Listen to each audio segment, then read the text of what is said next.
विद्यार्थ्यांनो, आज आपण लाईट म्हणजे प्रकाश या चॅप्टरचे न्यूमरिकल्स करणार आहोत है ना. तर मी सुरुवात त्याची पहिल्या न्यूमरिकलपासून करतो, जो 2017च्या पेपरमध्ये विचारला होता. रिलेटेड टू प्रकाशाच्या गतीवर होता, पण एकदम डायरेक्टली त्याने जे आपण एक्सपेक्ट करतो तसं न देता सोपाच गणित होतं, पण त्यांना विचारण्याची पद्धत वेगळी होती. ते बघा तुम्ही, तुमच्या लक्षात येईल. मी तो न्यूमरिकल लिहितोय. लांबीचे नवीन एकक, लांबीचे नवीन एकक असे निवडले की ज्यानुसार, असे निवडले की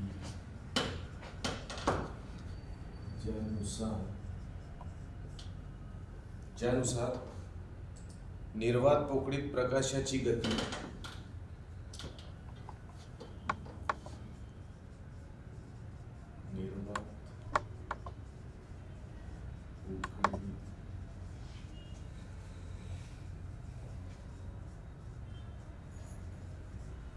निर्वात पोकळीत प्रकाशाची गती 1 एकक येते. 1 एकक येते. ठीक आहे. पुढे म्हणतोय, जर सूर्यप्रकाश सूर्यापासून पृथ्वीपर्यंतचे अंतर, जर सूर्यप्रकाश सूर्यापासून पृथ्वी पर्यंतचे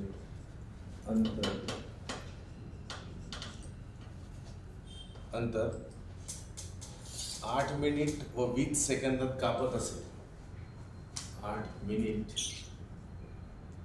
व 20 सेकंदात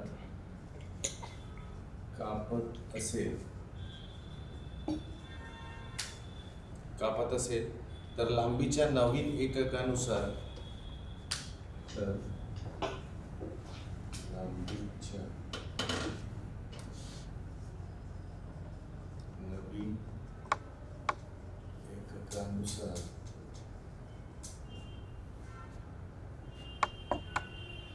सूर्य व पृथ्वीमधील अंतर किती? सूर्य व पृथ्वीमधील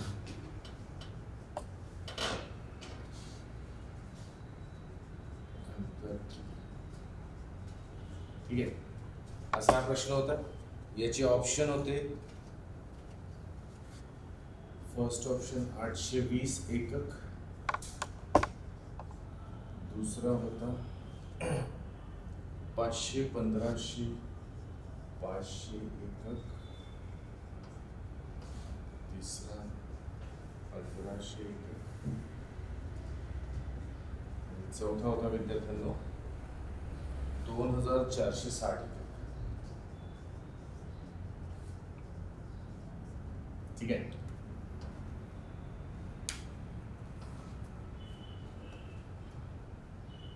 येस. ओके. आता बघा, हा जो प्रश्न आहे, या प्रश्नानुसार तो काय म्हणतो की लांबीचे नवीन एकक असे निवडले की ज्यानुसार निर्वात पोकळीत प्रकाशाची गती 1 एकक येते. आता मला एक सांगा की लांबीच्या बाबतीत तो काय म्हणतो की आपण जे लांबीचं एकक घेतो ते एकक आता ते न घेता दुसरं काहीतरी घ्यायचं. तर हे बघा, प्रकाशाची गती आपण c ने दर्शवतो. काय? 3 × 10⁸ मीटर पर सेकंड आहे ना.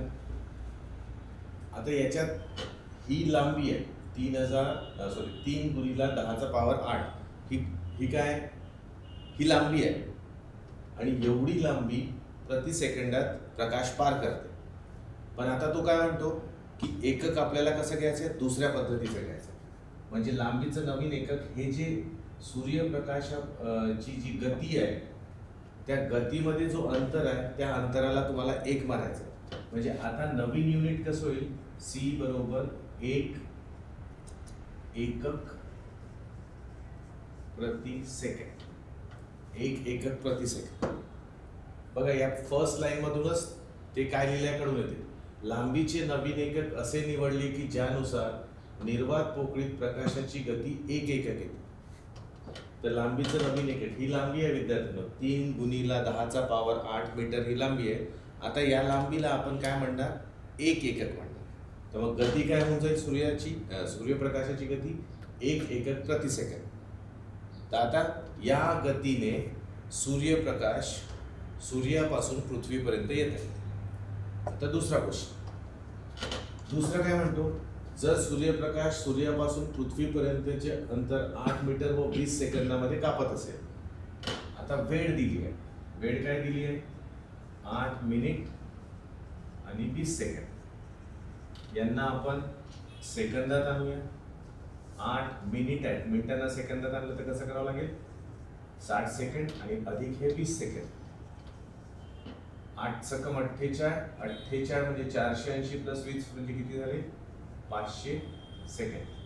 म्हणजे सूर्यप्रकाश सूर्यापासून पृथ्वीपर्यंत 500 सेकंदात येतो। तर प्रकाशाची जी गती आहे ती आता अशी ठरणार आहे, 1 एकक प्रति सेकंद, आणि जो वेळ आहे तो वेळ, जो ऍक्च्युअल वेळ आहे तेवढाच वेळ त्यांनी सांगितला आहे, काय 8 मिनिट 20 सेकंद म्हणजे 500 सेकंदात सूर्यप्रकाश सूर्यापासून पृथ्वीपर्यंत येतो। आता इथे बघा काय काय दिलं आहे आपल्याला, हा जो सी दिलाय हा वेग आहे आणि हा जो टी दिलाय हा वेळ आहे। एक फॉर्म्युला माहिती असेल तुम्हाला, है ना, कसा फॉर्म्युला होता, वेग बरोबर अंतर भागिला वेळ। ठीक आहे, जर मला वेग माहिती आहे, वेळ माहिती आहे, तर अंतरही माहिती असेल। अंतर कसं काढायचं विद्यार्थ्यांना, अंतराचा का फॉर्म्युला होईल, वेग गुणिला वेळ। आता वेग किती आहे, तर वेग हा घ्यावा लागेल नवीन एककाच्या बाबतीत, तर कसं लिहिणार मी, 1 एकक प्रति सेकंद, आणि वेळ किती आहे, 500 सेकंद। ठीक आहे, आता बघा इथे सेकंड सेकंड कटेल, 500 गुणिला 1 किती आहे, 500 आणि एकक। तर आपल्याला दिसते की नवीन युनिटनुसार, नवीन एककानुसार सूर्यापासून पृथ्वीपर्यंतचे अंतर किती राहील, 500 एकक। आय होप तुम्हाला कळलं असेल। काही विद्यार्थ्यांनी याचा आन्सरही दिलं, व्हेरी गुड। एकदा रिप्लाय करा, कळलं की नाही, नसेल कळलं तर पुन्हा एकदा सांगतो, please reply students, please reply.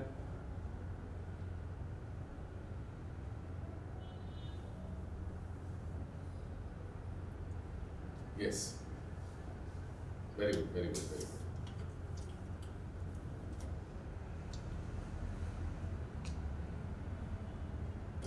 English terms, Puja English terms याच्यामध्ये कसे आहेत, हा जो इथे एकक वर्ड वापरला आहे ना त्याच्यासाठी युनिट आहे। निर्वात पोकळी म्हणजे काय, व्हॅक्यूम आहे। ओके, सूर्य पृथ्वी हे तर माहितीच असेल तुम्हाला, अंतर म्हणजे डिस्टन्स। ओके, बस एवढंच आहे, एकक म्हणजे युनिट लक्षात ठेवा पूजा। ओके, इंग्लिश मध्ये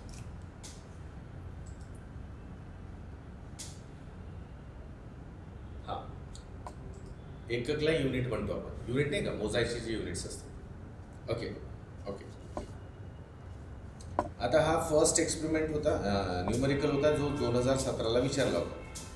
मग 2018 मध्ये काय झालं की त्यांनी 2 प्रश्न विचारले। 2018च्या पेपरमध्ये त्यांनी प्रकाशावर 2-3 प्रश्न विचारले। ओके, तर आपण ते बघूया एक एक। आता बघा, हा जो प्रकाशावर 2018च्या पेपरमध्ये, तो पेपर म्हणजे खास करून असं समजा तुम्ही की त्या पेपरमध्ये तुम्हाला गणितच जास्ती विचारले होते, न्यूमरिकल्स जास्ती होते। ओके, म्हणजे तुम्ही अंदाज घ्याल की 5 प्रश्न फिजिक्सचे होते, त्याच्यामधले 4 प्रश्न न्यूमरिकल्सचे होते। तर त्याच्यामुळे हा पेपर थोडासा टफ झाला होता। ओके, आणि पुष्कळ विद्यार्थ्यांना जमले नाही, पण मी सांगतो, पुन्हा एकदा रिपीट करतो, याच्यात परीक्षेत येणारे जे प्रश्न आहेत ते प्रश्न अगदी सोपे असतात। फक्त विचारण्याची स्टाईल थोडीशी डिफरंट असते आणि त्याच्यामुळे काय होते की विद्यार्थी थोडा वेळ भांबावून जातो. पण जर आपण व्यवस्थित कॉन्सन्ट्रेट केलं आणि कन्सेप्ट वापरले तर आन्सर इझिली निघते. आता हाही प्रश्न जो केला हा प्रश्न काही हार्डचा नव्हताच है ना, पण आता तिथे बघूया. तर मी तुम्हाला एक गोष्ट मागे सांगितली होती. प्रकाशाची एक गुणधर्म होतं. त्या गुणधर्माला आपण काय म्हटलं होतं आठवत असेल तुम्हाला? त्याला आपण म्हटलं होतं इंटरफिअरन्स. आठवते का तुम्हाला? इंटरफिअरन्स मी ही प्रॉपर्टी समजून सांगितली होती.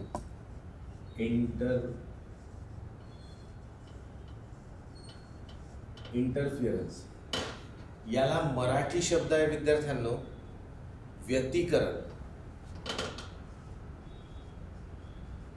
व्यतिकरण ही मी प्रॉपर्टी हा गुणधर्म तुम्हाला सांगितला होता. मला फक्त तुम्हाला हेच विचारायचं आहे की तुम्हाला हे आठवतं का? नसेल आठवत तर मी पुन्हा शॉर्टमध्ये सांगतो, कारण ते सांगितल्यानंतरच तो न्यूमरिकल करता येतो. सांगा मला, पुन्हा सांगू की तुम्हाला आठवते ते? सांगा विद्यार्थ्यांनो, रिप्लाय करा. पहिलाच रिप्लाय पुन्हा आला.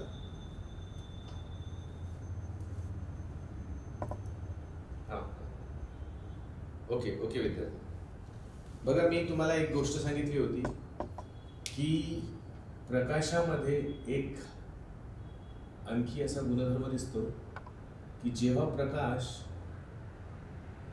प्रकाशाला आपण काय करतो एका विशिष्ट परिस्थितीत सोडतो.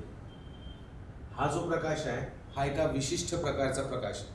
जसा सूर्याचा प्रकाश नाही आहे, ओके, त्याच्यात वेगवेगळे वेव्हलेन्थ्स असतात. हा जो प्रकाश आहे हा असा प्रकाश आहे की यामध्ये असणारे जे तरंग आहेत त्या तरंगांची तरंग लांबी आणि त्यांची वारंवारता म्हणजे वेव्हलेंथ आणि फ्रिक्वेन्सी काय आहे? कॉन्स्टंट आहे, म्हणजे सेम आहे सगळ्यांची. जेही तरंग बाहेर निघतात त्यांची फ्रिक्वेन्सी आणि वेव्हलेंथ, तरंग लांबी आणि वारंवारता हे काय कॉन्स्टंट आहे, न बदल नाही. असा एक प्रकाशाचा सोर्स घेतला आणि या प्रकाशाला अशा 2 स्लिट्समधनं पाठवलं. स्लिट्स म्हणजे असं समजा 2 बारीक छिद्र. त्या बारीक छिद्रामधून प्रकाश बाहेर पडतोय आणि इथे एक स्क्रीन लावली. इथे एक अशी स्क्रीन लावली आणि त्या स्क्रीनवर जेव्हा हा प्रकाश किरण इथे पडतात इथे एक मध्यभागी एक असा शुभ्र प्रकाश दिसतो, म्हणजे ब्राईट बँड दिसते आणि मग त्याच्या कडेला डार्क पॅच. ओके, असं म्हणजे आम्हाला असं दिसून पडते की आम्ही असं विचार करू, याला सांगू तर कसं सांगणार की प्रकाशाचे 2 स्रोत एकत्र येऊन जेव्हा समोरच्या स्क्रीनवर लाईट प्रोड्यूस करतात, एक इमेज बनवतात. इमेज म्हणण्यापेक्षा प्रकाशाचा एक पॅटर्न बनवतात. तो पॅटर्न असा झेब्रा क्रॉसिंग सारखा असतो. म्हणजे यामधला मध्यात असलेला जो बँड आहे, बँड म्हणजे एक असा जागा, ती जागा शुभ्र असते म्हणजे तिथे पांढरा लख्ख प्रकाश असतो. त्याच्यानंतर अंधार असतो दोन्ही साईडला, मग पुन्हा उजेड, मग पुन्हा अंधार, असा एक झेब्रा क्रॉसिंग सारखा पॅटर्न बनतो. हा जो पॅटर्न बनतो याच पॅटर्नला आपण इंटरफिअरन्स म्हणजे व्यतिकरण म्हणतो. हे सर्वात प्रथम कोणी सांगितलं होतं? तर हे सर्वात प्रथम थॉमस यंगनी सांगितलं होतं. म्हणजे याच्यावर प्रश्न जर आला तसं येणार तर नाही, कारण आपल्याला असे 1 लाइनर क्वेश्चन्स विचारत नाही. पण लक्षात ठेवा याबद्दल सर्वात प्रथम माहिती कोणी दिली होती? थॉमस यंगने. की एका विशिष्ट प्रकाराच्या प्रकाशामधून त्याला एका विशिष्ट कंडिशनमधून पाठवलं. इथे बघा, इथे हे 2 छिद्र आहेत ना, या 2 यांना आपण स्लिट्स म्हणतो. या स्लिट्समधनं पाठवलं तर स्लिट्समधून गेल्यानंतर जे स्क्रीनवर पॅटर्न बनते तो पॅटर्न असा बनतो. आणि हा जो इफेक्ट आहे अंधार उजेडाचा, या पॅटर्नला आपण इंटरफिअरन्स म्हणजे व्यतिकरण इफेक्ट असा म्हणतो. आता याच्यावर 2018च्या परीक्षेत 2 प्रश्न होते. त्यामध्ये एक न्यूमरिकल होता आणि एक थेरॉटिकल क्वेश्चन होता. तर मी थेरॉटिकल क्वेश्चन तुम्हाला ओरली सांगतो, ठीक आहे? थेरॉटिकल क्वेश्चन ओरली सांगतो, तू लिहत नाही. आता हा जो इंटरफिअरन्सचा पॅटर्न आहे, हा इंटरफिअरन्सचा पॅटर्न एक दुसरा सायंटिस्ट आला यंग नंतर, आणि त्याचं नाव आहे फ्रेस्नेल्स. फ्रेस्नेल्स नावाच्या शास्त्रज्ञाने काय केलं, एक बायप्रिझमचा एक्सपेरिमेंट केला. बायप्रिझमचा एक्सपेरिमेंट कसा होता की त्याने एक डॅशबोर्ड घेतला, याच्यावर मार्किंग होता, म्हणजे टेबल होता असं समजा. त्या टेबलवर इथे प्रकाशाचा एक स्रोत ठेवला, इथे त्याने एक प्रिझम लावला, मग पुढे जाऊन त्याने असे लेन्सेस लावले. हा जो लेन्स होता हा बायप्रिझम होता, है ना. बायप्रिझम लेन्स आहे पण बायप्रिझम सारखे, म्हणजे दोन प्रिझमला जोडून बनवलेलं. आणि इथे होता एक आय पीस. असा काहीसा प्रयोग त्याने केला, याला आपण आय पीस म्हणू. आय पीस म्हणजे ज्याच्यामध्ये इथे डोळा लावून आपल्याला काय करायचं आहे, तो हा पॅटर्न पाहायचा. आता इथून जे प्रकाश किरण पडाले ते या प्रिझमवर पडले, आणि इथून प्रिझम मधून दोन वेगवेगळे बीम, प्रकाशाचे स्रोत त्याने एकाच मधनं क्रिएट केले. म्हणजे इथे बघा आपण काय केलं होतं, इथे हा लाईट दोन जागेवरून चालला, तर एकाच लाईटमुळे दोन स्रोत बनले. इथे हे काम कोण करून देते, हे काम प्रिझम करून देते. मग इथे काहीसं होते, बायप्रिझमचा इफेक्ट होतो, आणि मग इथून आयपीस मधून जेव्हा आपण असं पाहतो, याला वरती खालती करतो, तर आपल्याला ऑटोमॅटिकली तिथे इंटरफिअरन्स पॅटर्न दिसून पडते. हा फ्रेस्नेल्सचा बायप्रिझम एक्सपेरिमेंट होता, आणि हा एक्सपेरिमेंट फिजिक्सच्या लॅबोरेटरीमध्ये 12th स्टँडर्डच्या विद्यार्थ्यांना करायला लावतात, किंवा तो मांडलेला असतो, ते विद्यार्थी इंटरफिअरन्स पॅटर्न बघतात. तर हा एक फ्रेस्नेल्सचा बायप्रिझम एक्सपेरिमेंट होता. हे ते प्रॉपर्टी आहे, आणि तो ही प्रॉपर्टी आपल्याला चक्क लॅबोरेटरीमध्ये पाहिजे असेल तर या पद्धतीने आपण तो एक्सपेरिमेंट करून इंटरफिअरन्स म्हणजे व्यतिकरणाचा परिणाम, गुणधर्म पाहू शकतो. ठीक आहे विद्यार्थ्यांनो. आता याच्यामध्ये एक इम्पॉर्टंट गोष्ट आहे, ते लक्षात घ्या. ठीक आहे, काय असते, हे जे दोन स्लिट्स आहेत, या दोन स्लिट मधलं जे अंतर असते त्याला आपण स्मॉल डी ने दाखवतो. म्हणजे दोन जे सोर्स आहेत, दोन जे स्रोत आहेत, ज्या दोन स्रोतामधनं लाईट निघते. इथे फ्रेस्नेल्सच्या बायप्रिझम एक्सपेरिमेंटमध्ये कसं झालं, हा लाईट सोर्स आला इकडे, या प्रिझमवर असा पडला, आणि रिफ्रॅक्शन होऊन असे दोन सोर्स निघाले. बघा, हा एकच लाईट चालला, पण इथे आम्हाला काय दोन वेगवेगळे सोर्स मिळाले. तर दोन त्या स्लिट मधलं असलेलं अंतर त्याला स्मॉल डी ने दाखवतात. तर डी म्हणजे काय विद्यार्थ्यांनो, दोन संलग्न उगमस्थानातील अंतर. डी म्हणजे काय, दोन संलग्न जवळजवळ असलेले संलग्न उगमस्थान म्हणजे सोर्स मधील अंतर. इंग्लिशमध्ये त्याला आपण काय म्हणतो, the distance between two coherent sources. ठीक आहे.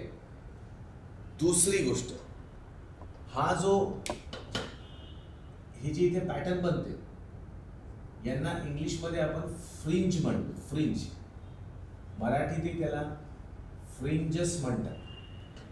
फ्रिंज. ओके. हा जो बँड बनतोय ना, हा जसा डार्क बँड आहे, हा व्हाईट बँड आहे. व्हाईट म्हणजे ब्राईट बँड आहे. या बँड्सला या इंटरफिअरन्सच्या भाषेमध्ये काय म्हणतो आपण, फ्रिंज म्हणतो. ठीक आहे. तर फ्रिंजची रुंदी त्याला आपण दर्शवू एक्सने, कॅपिटल एक्सने. ओके. तिसरी गोष्ट आहे, स्लिट व दूरदर्शकाची नेत्रकाच यातील फरक. स्लिट व दूरदर्शकाची नेत्रकाच यातील फरक म्हणजे ही स्लिट, याला स्लिट म्हणू आपण, इथपासून या दूरदर्शकापर्यंतचं अंतर, याला आपण कॅपिटल डी लावतो. या ठिकाणी कसं म्हणणार की हे स्लिट्स आहेत, इथपासून स्क्रीन पर्यंतचं अंतर, तर हे अंतर कॅपिटल डी ने दाखवतो. ठीक आहे. म्हणजे आता आपल्याला किती गोष्टी कळल्या याच्यात, तर पुन्हा एकदा सांगू. दोन उगमस्थान आहेत, त्याच्यामधलं अंतर दोन. का बरं दोनच लागतात बरं, एकाने हा इंटरफिअरन्स पॅटर्न बनत नाही. दोन उगमस्थान आहेत, त्याच्यामधलं जे अंतर आहे ते स्मॉल डी. ज्या उगमस्थान आहे म्हणजे स्लिट आहे, तिथपासून स्क्रीन पर्यंतचं अंतर म्हणजे कॅपिटल डी. इथे आपण कसं म्हणू, या प्रिझम पासून आय पीस पर्यंतचं अंतर. आणि हे जे फ्रिंजेस बनले, या फ्रिंजेसची रुंदी त्याला आपण घेऊ x. मग इथे जो प्रकाश किरण निघतोय, तो प्रकाश किरण तरंग स्वरूपात निघेल आणि त्याची काहीतरी तरंग लांबी असेल, तर त्या तरंग लांबीला आपण लॅम्बडाने दर्शवू. काय? ही आहे तरंग लांबी, म्हणजे wavelength.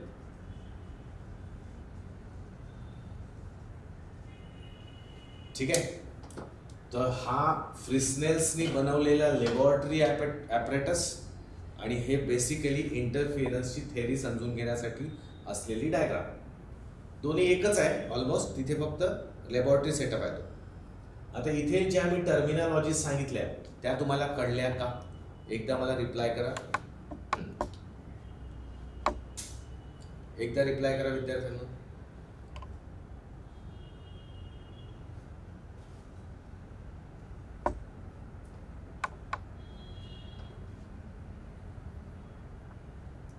Very good, very good, very good. Yes.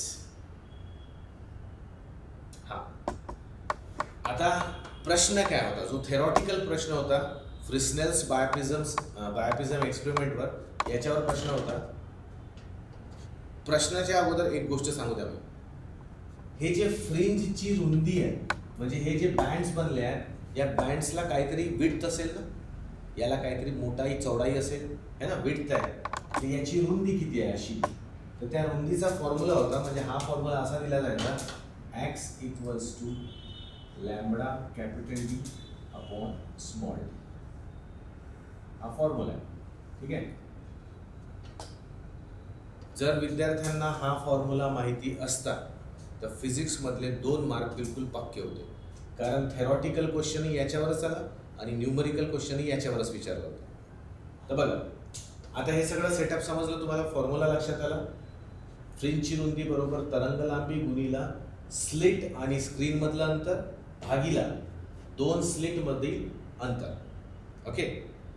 आता क्वेश्चन हा होता की फ्रेस्नेल्सच्या बायप्रिझम मध्ये लॅम्बडा म्हणजे तरंग लांबीची किंमत कशावर अवलंबून असते?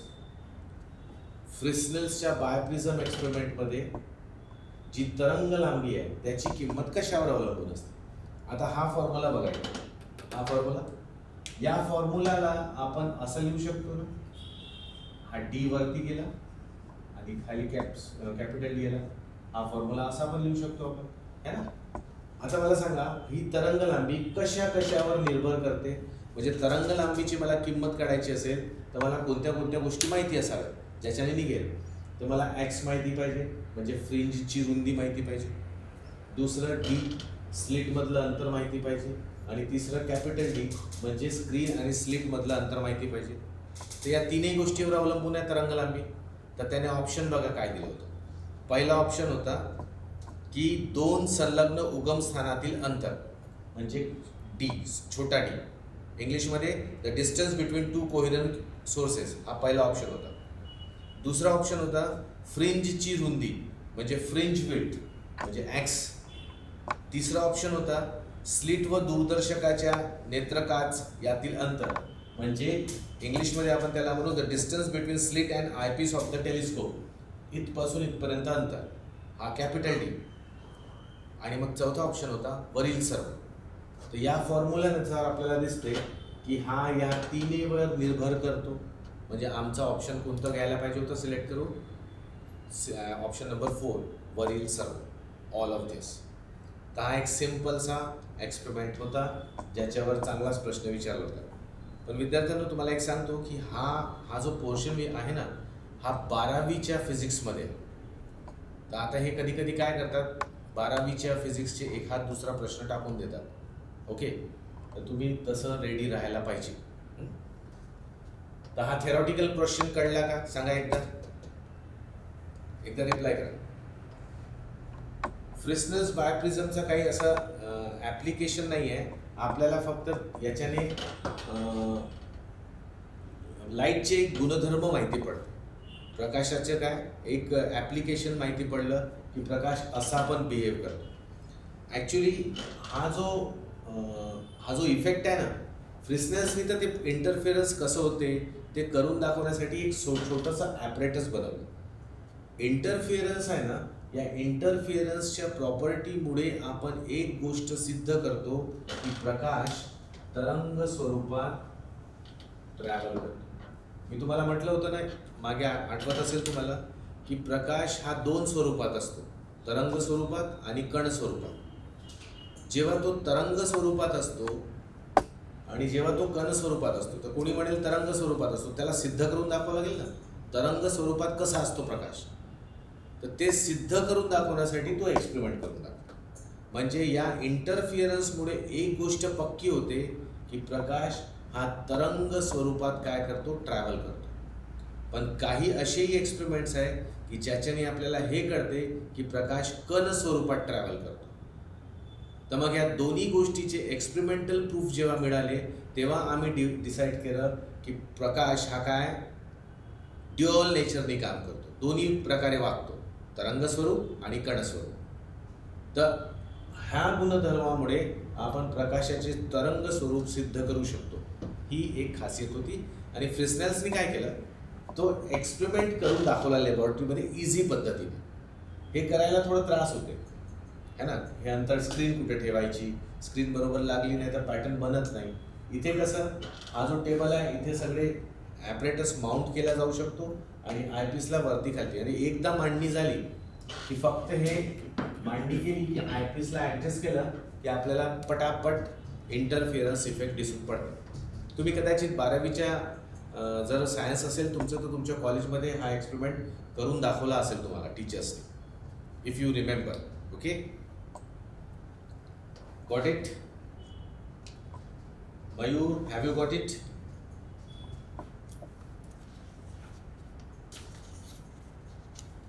येस.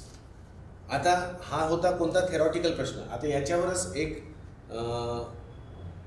क्वेश्चन असा होता, तर मी तो क्वेश्चन असा लिहून दाखवतो आणि मग तुम्हाला समजवतो. बघा, एकमेकांपासून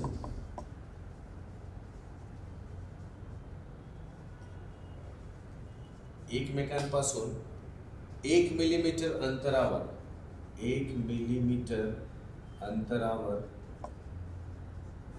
एकमेकांपासून 1 मिलीमीटर अंतरावर असलेले दोन समांतर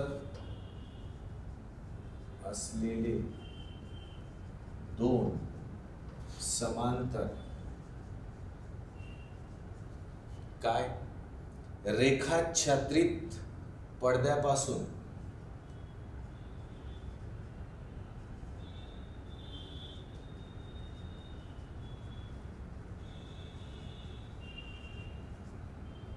पडद्यापासून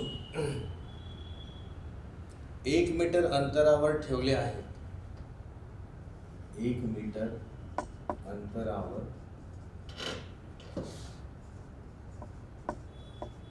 ठेवल्या आहेत.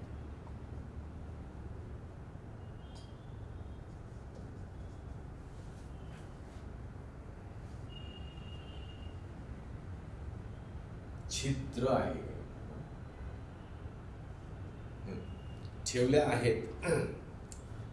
त्यांच्यावर 500 नॅनोमीटर तरंग लांबीची, त्यांच्यावर 500 नॅनोमीटर तरंग लांबीची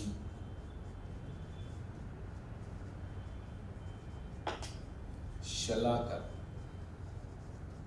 तरंग लांबीची शलाका सोडल्यानंतर पडद्यावर, शलाका सोडल्यानंतर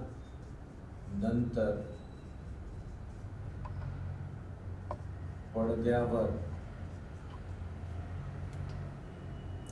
व्यतिकरण परिणामामुळे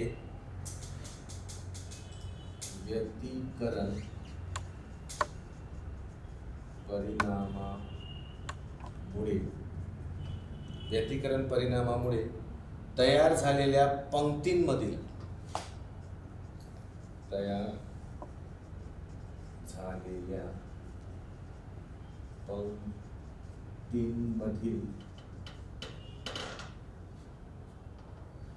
अंतर किती.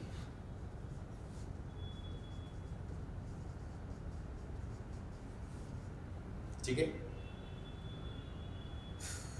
आता याचं उत्तर बघा. याचं उत्तर कसं होतं. याचं उत्तर होतं म्हणजे ऑप्शन्स होते. फर्स्ट ऑप्शन होता 5.0 मिलीमीटर, 0.5 मिलीमीटर. थर्ड होता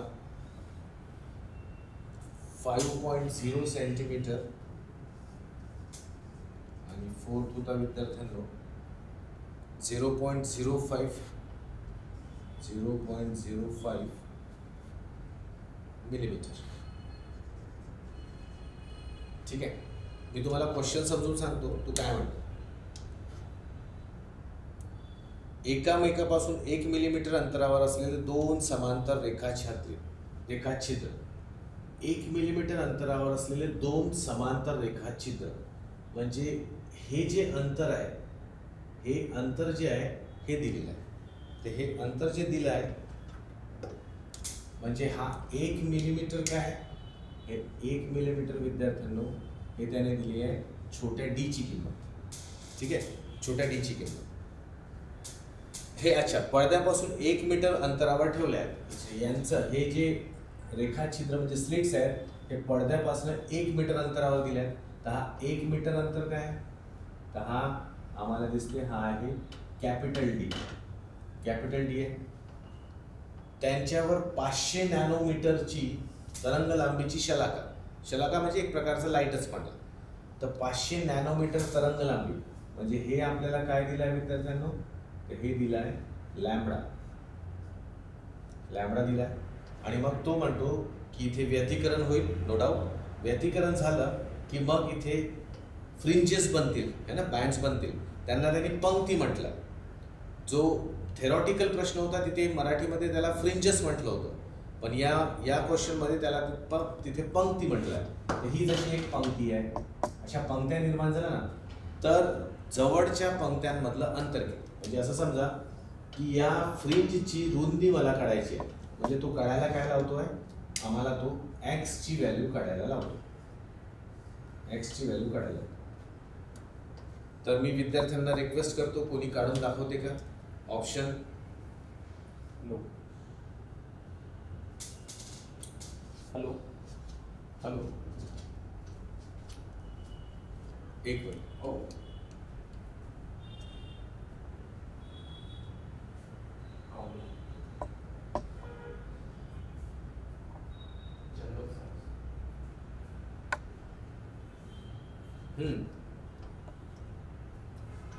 हां, मयूर इंग्लिशमध्ये हवं ना तुम्हाला. एक मिनिट. मयूरला सांगतो मी. मयूर बघा, 2 पॅरलल स्लिट्स 1 मिलीमीटर अपार्ट. दोन स्लिट्स आहेत 1 मिलीमीटर अपार्ट. 1 मिलीमीटर अपार्ट म्हणजे काय, त्यांच्यामधलं डिस्टन्स आहे 1 मिलीमीटर. जेव्हा स्लिट्समधलं अंतर आपण कशाने दाखवतो, डीने, स्मॉल डीने. तर म्हणून 1 मिलीमीटर हे काय, स्लिटमधलं अंतर, स्मॉल डी ची किंमत आहे. पुढे तो म्हणतो are placed 1 metre away from the screen. आणि हे जे स्लिट्स आहेत हे स्क्रीनपासनं 1 मीटरच्या अंतरावर आहे. तर हे जे अंतर असते हे किती असते, याला काय म्हणतो आपण, डी. तर म्हणून 1 मीटर हे डी दिलेलं आहे आपल्याला अंतर. त्यानंतर आपल्याला दिलं आहे, त्यानंतर पुढे म्हणतो what is the fringe separation due to interference effect when a beam of wavelength 500 nanometer is incident on them. त्याचं म्हणणं असं आहे की जेव्हा असं होईल की आम्ही इथे जो लाईट पाठवू, तो लाईटची वेवलेंथ, त्याची जे तरंग आहे त्यांची वेवलेंथ 500 नॅनोमीटर असेल, तर अशा वेळेस जो इंटरफिअरन्सचा पॅटर्न बनेल त्यामध्ये फ्रिंजेसची विड्थ किती राहील. हा वर्ड विड्थ नाही विचारला आहे त्याने. ॲक्च्युली तो कसा म्हणतो, त्याने सरळ असं विचारलं आहे, what is the fringe separation. Fringe separation म्हणजे काय, जसं बघा फ्रिंज सेपरेशन कसं लक्षात घेऊ आपण. हा मधातला ब्राईट आहे, हा ब्राईट बँड आहे आणि याच्या इकडे हा डार्क आहे आणि हा डार्क आहे, हे डार्क बँड आहे. तर या दोन डार्क बँड मधला सेपरेशन किती आहे असं विचारतोय. हे दोन डार्क बँड स्वतःपासून किती दुरीपर्यंत सेपरेट झाले, तर ते एवढे झाले आता सेपरेट. आणि हे काय, हे ब्राईट बँडची रुंदी आहे. आणि सगळ्या बँडच्या रुंदी काय असतात, सारख्या असतात. म्हणजे याचा अर्थ त्याने विचारलं दुसऱ्या भाषेत, पण काढायचं काय आपल्याला, फ्रिंजची विड्थच करायची. I hope you understood. हा मयूर, आता आन्सर ज्यांनी पण दिलं त्यांनी ऑप्शन नंबर 2 सिलेक्ट केला आणि that is the correct answer. Okay, this is the correct answer. आता इथे आपण बघूया सॉल्व कसं करायचं. तर आपल्याला असं दिसते विद्यार्थ्यांनो की फॉर्म्युला नो डाऊट आम्हाला काय काढायचं, एक्स काढायचं, तर हाच घ्यावा लागेल. आणि हा फॉर्म्युला घेण्यासाठी लॅम्बडा डी आणि डीच्या व्हॅल्यूज बघू. पण प्रश्न हा आहे की जे आम्हाला व्हॅल्यूज दिल्या त्या व्हॅल्यूज एकाच युनिटमध्ये आहेत का. तर हे बघा SI युनिटमध्ये आहे मीटर, पण हे डी जे दिलं आहे ते मिलीमीटरमध्ये दिलं आहे. आणि आम्हाला जे लॅम्बडाची व्हॅल्यू दिली आहे ती नॅनोमीटरमध्ये दिली आहे. तर आपल्याला ते आणावं लागेल, है ना. तर विद्यार्थ्यांनो मी स्मॉल डी लिहितो. स्मॉल डीची किंमत किती आहे, तर ते आहे किती, 1 मिलीमीटर. मिलीमीटरला मीटरमध्ये आणायचं असेल तर 10 to the power -3 करावं लागेल. ओके, आम्हाला आणखी काय दिलं आहे, लॅम्बडाची व्हॅल्यू दिली आहे 500 नॅनोमीटर. 500 नॅनोमीटर म्हणजे काय, 10 to the power -9. ओके, आपल्याला कॅपिटल डी दिले आहे 1 मीटर आणि मला एक्स काढायचा. फॉर्म्युला घेऊया, X equals to what, lambda D upon small D. लॅम्बडाची व्हॅल्यू घेऊ 500 × 10 to the power -9. Okay, capital डीची व्हॅल्यू त्याच्याबरोबर 1 आहे. आणि स्मॉल डीची value, small D 1 × 10 to the power -3. ठीक आहे. आता याला सोडवायचं. तर हे सोडवल्यानंतर आपल्याला काहीतरी आन्सर मिळेल. चल बघूया काय मिळेल. ठीक आहे, मी हा 5 असा लिहितो वेगळा. हे 2 शून्य आहेत तर मी याला लिहितो 10 to the power 2. हा 10 to the power -3 वरती जाईल तर काय होईल, 10 to the power +3 होईल. आणि हा 10 to the power -9 वरती जाईल. ओके, हे समजलं ना. हे 500तले 100 वेगळे केले, 10 to the power 2 लिहिलं, -3 वरती गेलं तर +3 झालं. आता हे बघा किती होत आहे, 2 आणि 3 मिळून 5 होते. तर 5 गुणिला 10चा पॉवर हा -9 आहे. तर 5 पॉझिटिव्ह -9 +5 -9 हे किती होते, -4. आता याला मी असं लिहितो 5 × 10 to the power -1 × 10 to the power -3. काही नाही केलं, सेपरेट केलं. -4 आहेत तर -1 -3 लिहिलं. आता एवढी व्हॅल्यू तुम्हाला माहिती असेल किती होते, एवढी व्हॅल्यू होते 0.5. आणि जर त्याला 10 to the power -3 ने गुणलं, 10 to the power -3 आताच बघा आपण केलं होतं, है ना. 10 to the power -3 म्हणजे काय होते, मिलीमीटर. तर मग आता व्हॅल्यू येऊन जाईल -0.5 मिलीमीटर. याच्यात हा 5 × 10 to the power -1 म्हणजे 0.5 झालं आणि हा 10 to the power -3 म्हणजे मिलीमीटर झालं. तर हे टोटल आपला आन्सर बनला सेकंडवर 0.5 millimetre. Students, have you understood?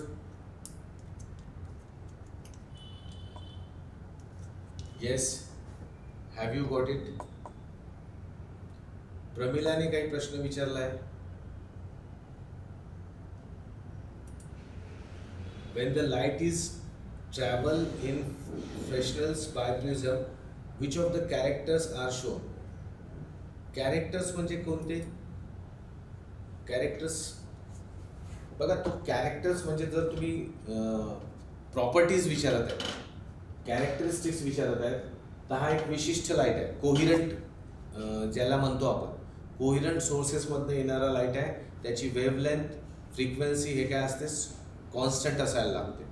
जसं आपण व्हाईट लाईट म्हणतो ना, व्हाईट लाईटमध्ये वेगवेगळ्या फ्रिक्वेन्सीज आढळतात, वेगवेगळे वेव्हलेंथ्स आढळतात. याच्यात नाही राहत तसे. आणि हा कॅरेक्टरिस्टिक्स किंवा त्याला गुणधर्म म्हणून तर तो खास करून हा पॅटर्न बनवून दाखवतो आपल्याला, तो विशिष्ट प्रकारचा लाईट.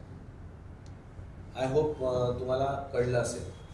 लाईटच्या प्रॉपर्टीज म्हणजे कॅरेक्टरिस्टिक्स म्हणजे एक्झॅक्टली तुम्हाला काय विचारायचं आहे? I don't understand. थोडंसं एक्सप्लिसिटली लिहा, थोडंसं डिटेलमध्ये लिहा, म्हणजे थोडं कळून येईल मला. लाईटचे कोणते गुणधर्म म्हणतायत का तुम्ही, प्रॉपर्टीज म्हणतायत का? तर इथे आम्हाला दिसते प्रॉपर्टीज जर म्हणत असाल तर इथे रिफ्रॅक्शन घडून येते.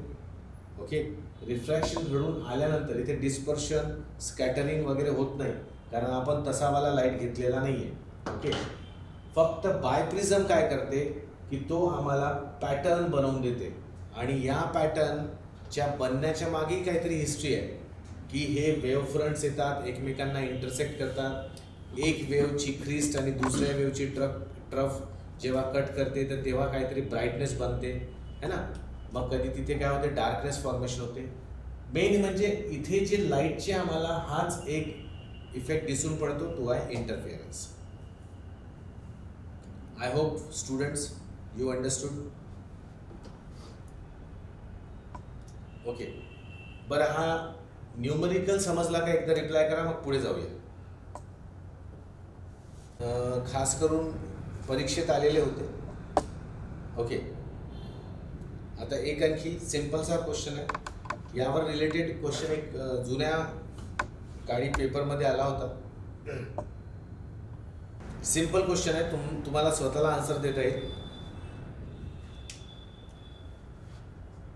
एका बहिर्गोल भिंगाचे नाभीय अंतर, एका बहिर्गोल भिंगाचे नाभीय अंतर 20 सेंटीमीटर आहे. 20 सेंटीमीटर आहे.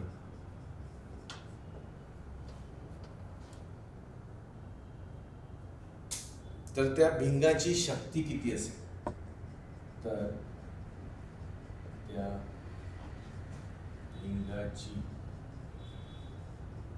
शक्ती किती असेल? हा परीक्षेतला नाही आहे, पण असाच परीक्षेत आलेला होता. 2011 मध्ये होता, तर तो काही खास नव्हता. चला याचं उत्तर द्या काढून तुम्ही.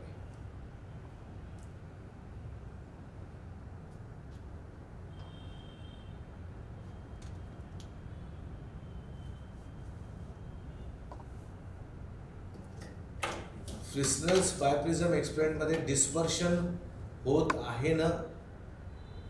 नाही, डिस्पर्शन होते मयूर. डिस्पर्शन प्रिझम घडवून आणतो. एक मिनिट, डिस्पर्शन प्रिझम घडवून आणतो, पण तो लाईट व्हाईट लाईट असावा म्हणा. तो लाईट कसा पाहिजे? व्हाईट लाईट पाहिजे. व्हाईट लाईट होईल तेव्हा तो 7 अंगभूत कलर्स मध्ये फुटेल ना.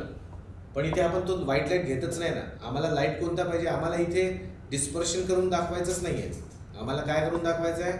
आम्हाला इंटरफिअरन्स करून दाखवायचं आहे. तर फ्रिस्नेल्स बायप्रिझम एक्सपेरिमेंटमध्ये डिस्पर्शन होणार नाही. प्रिझम इथे काय करेल? आम्हाला 2 सोर्स बनवून देईल. जसे इथे 2 स्लिट्स होत्या ना, इथे हा वाला प्रिझम काय करतो? एका सोर्समधून 2 सोर्सेस बनवले. Mayur, I hope you understood. Answer द्या ना, याचा आन्सर द्या, पटकन द्या.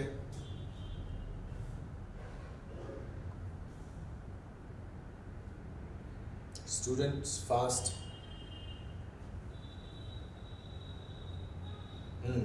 आता व्हेरायटीचे आन्सर्स येत आहेत. आता सगळ्यांचे आन्सर्स वेगवेगळ्या प्रकारचे मिळत आहेत. म्हणजे आता काहीतरी गडबड होत आहे. चला बघूया.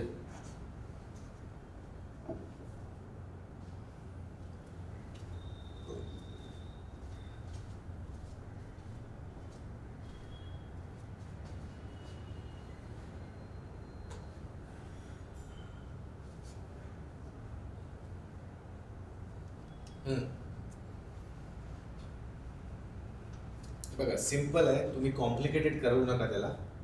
आपल्याकडे एक फॉर्म्युला की जर भिंगाची शक्ती काढायची आहे तर ती शक्तीचं युनिट आहे डायोप्टर. भिंगाची शक्ती आपण डायोप्टर मध्ये काढतो. बरं, कसा फॉर्म्युला सांगितला आहे?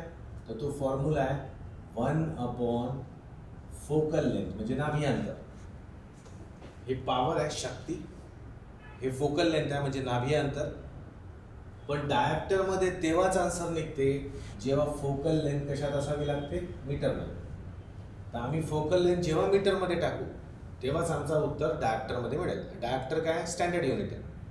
तर आम्हाला फोकल लेंथ नाभी अंतर किती दिलं आहे, एफ दिला आहे 20 सेंटीमीटर. तर 20 सेंटीमीटर म्हणजे काय, हे थोडी ना SI युनिट आहे ना.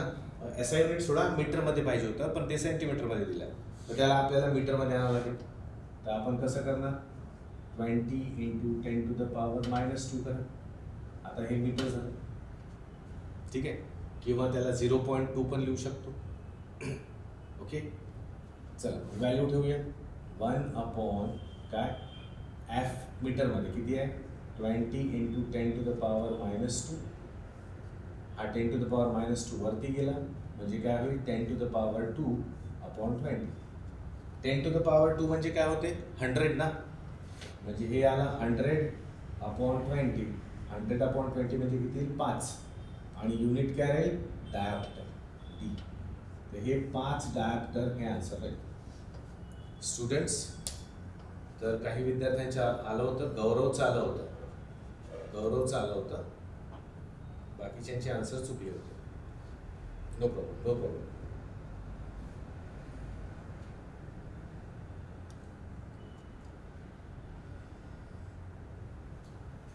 Got it students, have you understood?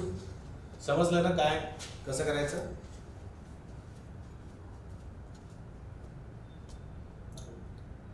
Okay, चला पुढे जाऊया. एक लास्ट न्यूमरिकल घेऊया.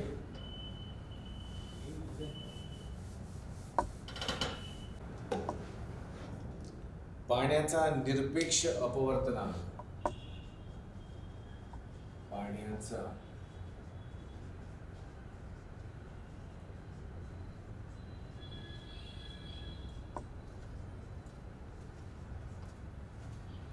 निरपेक्ष अपवर्तनांक 1.36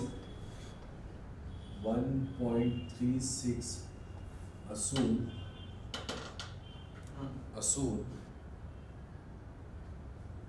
असल्यास आहे.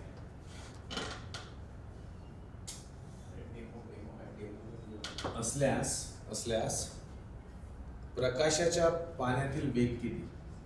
प्रकाशाचा पाण्यातील वेग किती? ठीक आहे. इंग्लिश मध्ये काय कसं घेऊ, हा पाण्याचा निरपेक्ष अपवर्तनांक. निरपेक्ष अपवर्तनांक म्हणजे काय, ॲब्सोल्यूट रिफ्रॅक्टिव्ह इंडेक्स. याला इंग्लिश मध्ये ॲब्सोल्यूट रिफ्रॅक्टिव्ह इंडेक्स असं म्हणायचं. ओके, तर पाण्याचा निरपेक्ष अपवर्तनांक म्हणजे कसं, निरपेक्ष केव्हा असते, समजा इथे आहे पाणी ना आणि इथे काय व्हॅक्यूम, म्हणजे आपण त्याला इंग्लिशमध्ये मराठीत काय म्हणतो, निर्वात पोकळी.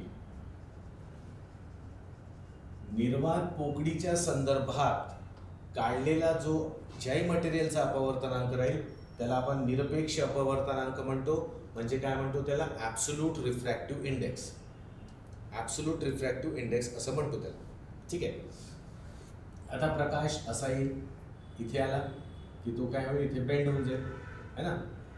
आता पाण्याचा निर्वात पोकळीच्या संदर्भात विचारलेला अपवर्तनांक आहे, दिलेला अपवर्तनांक आहे. तर कसं म्हणू आपण, अपवर्तनांक दिला आहे कोणाचा, पाण्याचा. आणि इथे काय निर्वात पोकळी आहे तर ते लिहायची गरज आहे ना. तो किती दिला आहे विद्यार्थ्यांना, 1.36. त्याला युनिट नसता. आता तो काय म्हणतो की मग असं असेल तर या पाण्यामध्ये प्रकाशाचा वेग किती असेल, प्रकाश किरणांचा वेग किती असेल. तर आता वेगाच्या संदर्भात विचारलाय, तर आपण असं म्हणू की हे माध्यम नंबर 1 आहे आणि हे माध्यम नंबर 2 आहे. ओके, तर तुम्हाला फॉर्म्युला सांगितला होता. आठवत असेल तर रिफ्रॅक्टिव्ह इंडेक्सचा है ना, आपण फॉर्म्युला असा घेतला होता विद्यार्थ्यांना, refractive index of second medium with respect to first, आणि त्याला लिहिलं होतं sine I upon sine R असं घेतलं होतं, आठवत असेल. पण हा फॉर्म्युलासाठी आपल्याला कोण लागतो, आपाती कोण, अपवर्तित कोण लागतो, incident angle of incidence, angle of refraction कोणतं दिले नाही. तर हाच फॉर्म्युला वेलॉसिटीच्या संदर्भात येतो. कसा होता, v1 अपॉन v2, म्हणजे पहिल्या माध्यमात कशाचा प्रकाशाचा वेग आणि दुसऱ्या माध्यमात प्रकाशाचा वेग यांचा भागाकार म्हणजेच अपवर्तनांक होता, रिफ्रॅक्टिव्ह इंडेक्स होता. तर आपल्याला पहिल्या माध्यमात प्रकाशाचा वेग दिला आहे का, तर दिला नाही आहे, पण आपल्याला माहिती आहे ना, दिला नाही आहे पण माहिती आहे. काय आहे, तर तो निर्वात पोकळीत प्रकाशाचा वेग 3 × 10⁸ मीटर पर सेकंड असतो. हा वेग पहिल्या माध्यमात आहे. तर आपण आता फॉर्म्युला हा यूज करू आणि त्याच्यावरनं काढू. तर अपवर्तनांक किती दिला आहे विद्यार्थ्यांनो, तो दिला आहे 1.36 इक्वल्स टू पहिल्या माध्यमात प्रकाशाचा वेग किती आहे, तर 3 × 10⁸, आणि दुसऱ्या माध्यमात म्हणजे दुसरं माध्यम काय, पाणी, तर पाण्यात आपल्याला काढायचं आहे. तर आपण असं लिहून टाकू, पाण्याचा वेग, पाण्याचा होतो प्रकाशाचा वेग पाण्याला. आता याला इकडे असं घेऊन येऊ आपण, तर v पाणी इथे 3 × 10⁸ अपॉन 1.36, हे तुम्ही काढलं तर हा नियर अबाउट आन्सर येईल 2.21, तो येईल 2.21 × 10⁸ मीटर पर सेकंड. जर हा प्रश्न परीक्षेत आला तर तुम्ही असं नका विचार करू हा भागाकार कसा करायचा.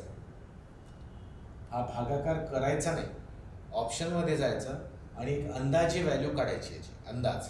तसा भागाकार करू शकता तुम्ही, काही प्रॉब्लेम नाही आहे ना, पण एक अंदाज व्हॅल्यू. हा 1.5च्या जवळपास आहे आणि हा 3 आहे, 1.5च्या जवळ आहे, कमी आहे 1.5ला, आणि हा 3 आहे.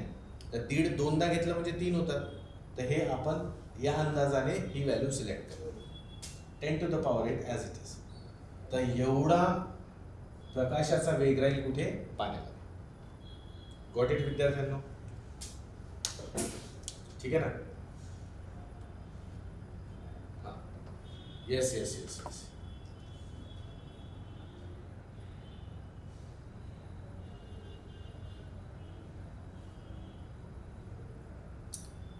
पूजा, आज की नाही मी लेन्सेसचे प्रॉब्लेम नाही घेतले. पूजा, उद्या तुमचा हा प्रश्न आहे ना, हा उद्या तुमचा क्लिअर होईल की कॉन्व्हेक्स मिररमध्ये इमेजेसचे फॉर्मेशन कसं असते, कॉन्केव्हमध्ये कसं असते. मी तुम्हाला काल म्हटलं होतं ना, आज आपले ते झाले नाहीत न्यूमरिकल्स, म्हणजे न्यूमरिकल्स संपले नाही. हां, पहिले मी लेटेस्ट परीक्षेमधले न्यूमरिकल्स घेतले, पण आता लेन्सवरचे बाकी आहेत न्यूमरिकल्स. तर ते उद्या होईल, तर तुमचे क्वेश्चन्सचे आन्सर तुम्हाला उद्या मिळून जातील. I hope you understood Puja. Wait for tomorrow, okay. आज असे जनरल क्वेश्चन, पण हे जनरल क्वेश्चनच परीक्षेत विचारले होते, okay.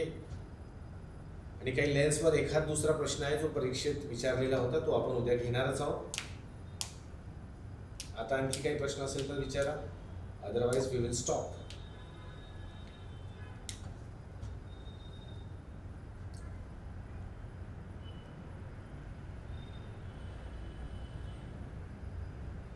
Okay, so no questions from your side. तर आज जितके न्यूमरिकल्स झाले त्यांना थोडं रिवाईज करून घ्या, आणि काय करा की असेच प्रश्न येतात म्हणून थोडी आपली मेंटॅलिटी रेडी ठेवायची. एक आणखी भयंकर प्रश्न आला होता परीक्षेत, जो कसा होता की तो ना 10वीपर्यंतच्या पुस्तकात होता, ना आपल्या स्टेट बोर्डच्या 11वी-12वीच्या पुस्तकात होता, तो सरळ CBSE 12वीच्या पुस्तकात होता. त्या तिथून जो तो फॉर्म्युला होता, त्या फॉर्म्युलेचा वापर करूनच त्याचा आन्सर निघत होता. तर तोही क्वेश्चन आपण, तो लेन्सवरच होता, तो उद्या घेऊया. तर विद्यार्थ्यांनो, इथे आपण थांबूया. Thank you very much for your support. Pragya Prabodhini career अकॅडमीतर्फे मी तुम्हाला सगळ्यांना धन्यवाद देतो, आणि उद्या पण तुम्ही उपस्थित राहाल अशी अपेक्षा करतो. Thank you very much. Have a nice time. Enjoy your studies. Bye bye students. Bye.